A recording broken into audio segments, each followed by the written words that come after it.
Two-time MVP Stephen Curry excited na kay Al Horford. At ang mga players na natitirang mga loyal sa kanilang team ngayon sa NBA.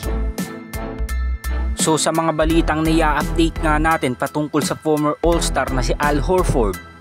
Isa nga ang sigurado sa pakikipag-ugnayan ng Warriors front office sa former NBA champion. At ito nga yung kasiguraduhan nilang makukuha nila ito sa free agency.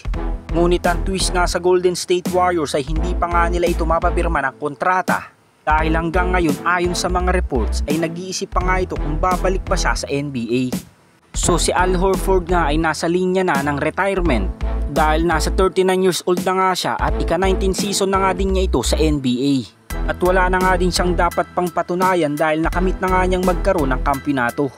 Ganun pa man sa kabila nga ng pag-iisip pa ni Al Horford kung babalik pa ito sa NBA, naniniwala pa din ang two-time MVP na si Stephen Curry na bibigyan pa nga daw sila ng pagkakataon ni Al Horford.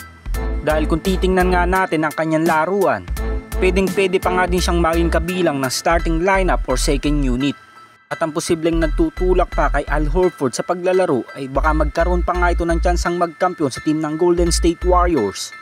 Dahil kung magkakaroon nga lang ang Dubs ng solidong starting 5 at malalim na second unit, hindi nga malabong magawa nilang magkampiyon katulad noong 2022 NBA season. As of now ay may mga reports nga na pumirma na nga daw si Al Horford sa team ng Golden State Warriors. Ngunit wala pa nga katotohanan ng balitang ito. Dahil wala pa nga nilalabas na report ang mga legit insider na katulad nila Anthony Slater, Brett Siegel, Shams Charania at iba pang mga news outlet na nagbibigay sa atin ng impormasyon patungkol sa kaganapan ngayong off-season sa team ng Golden State Warriors.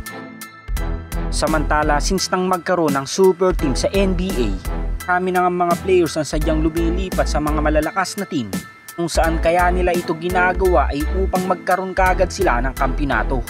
Nakita naman natin sa modern era ngayon na ganito na nga ang kalakalan ngayon sa liga.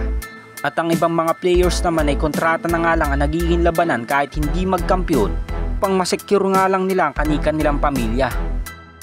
Well, ganun pa man sa era ngayon ay may iilang mga players na nga lang ang mga loyal sa kanilang team since nang madraft sila.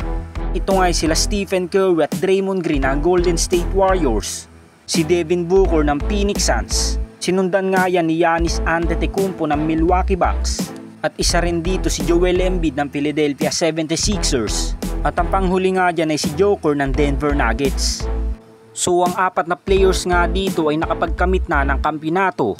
At kahit wala na nga silang dapat pang patunayan pa, nanatili pa nga din silang loyal sa kanilang team. Ganon din naman para kay Devin Booker at Joel Embiid, kung saan nag-iintay pa nga rin sila ng tamang oras upang magkaroon na din ng kampyonato.